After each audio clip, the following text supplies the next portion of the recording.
पहले चरण 43 सीटों की हम बात कर रहे हैं और इन 43 सीटों में क्या होगा पहले चरण में।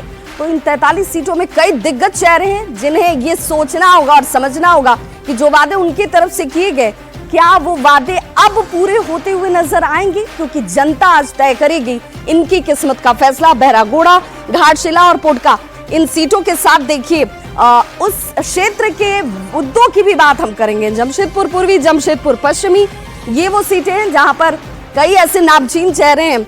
बाईपास अगर ये सुरक्षित सीट की बात कर ले, मझगांव ऐसी सीट ये सुरक्षित है, जगन्नाथपुर की सीट सुरक्षित है, मोहनपुर सुरक्षित सीटें।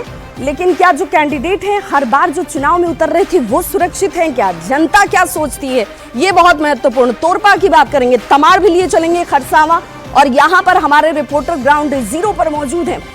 सबसे दिलचस्प बात ये कि इस बार बांग्लादेशी घुसपैठ से लेकर क्षेत्रीयता और तमाम वादों की झड़ियां लगा दी गई, लेकिन जनता के साथ क्या ये मुद्दे कनेक्ट कर पाए? क्या जनता इनके साथ अपने आप को जोड़ पाई? उसे किस पर भरोसा है, ये बहुत महत्वपूर्ण और खास हो जाता है। विधानसभा की इन सीटों पर जब चुनाव के लिए आज कोडरमा की भी बात करेंगे, बरकट्ठा की बात करेंगे, बरही भी लिए चलेंगे, बड़का गांव और हजारीबाग की भी बात होगी। लेकिन ये वो सुरक्षित सीटें हैं जहां पर ये माना जाता रहा है कि अब तक के समीकरण से इस बार का समीकरण बिल्कुल अलग है, बिल्कुल जुदा नजर आता है। और क्यों नजर आता है? क्योंकि इस बार कैंडिडेट इधर से उधर भी समझेंगे। लेकिन यहाँ पर कई ऐसी सीटें हैं जहां पर उपचुनाव भी होने वाले हैं। अब इन उपचुनाव को लेकर क्या है मायने, वो भी हम समझने की कोशिश करते हैं। जरा झारखंड विधानसभा चुनाव में अहमियत क्यों बढ़ जाती है, जरा वो भी देखिए। लोकसभा चुनाव के बाद ये दूसरा सबसे बड़ा चुनाव होने जा रहा है और ये माना जा रहा है कि इस चुनाव के बाद ये समझा जाएगा कि बीजेपी जो वादे कर रही थी, बीजेपी जो कह रही थी, क्या वो ग्राउंड पर वैसी ही स्थिति दिखती है क्या?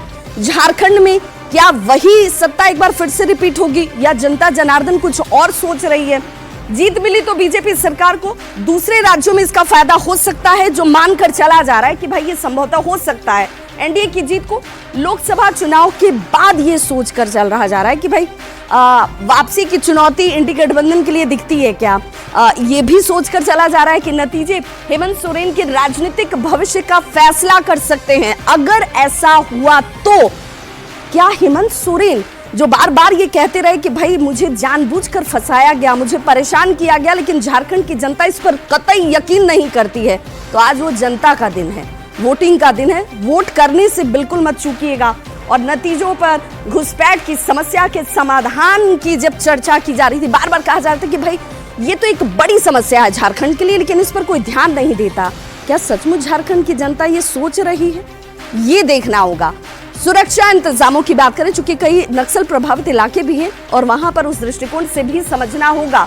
लेकिन लोकसभा चुनाव के बाद ये सबसे बड़ा दूसरा चुनाव, और झारखंड के बाद देखिए बिहार के भी चुनाव होने वाले हैं अगले साल। उससे पहले ये देखा जा रहा है कि क्या इंडी गठबंधन को लेकर तमाम जो चीजें दिखाने की कोशिश की जा रही है कि भाई हाल के दिनों में आपने देखा होगा चुनाव जिन राज्यों में संपन्न हुए उसके बाद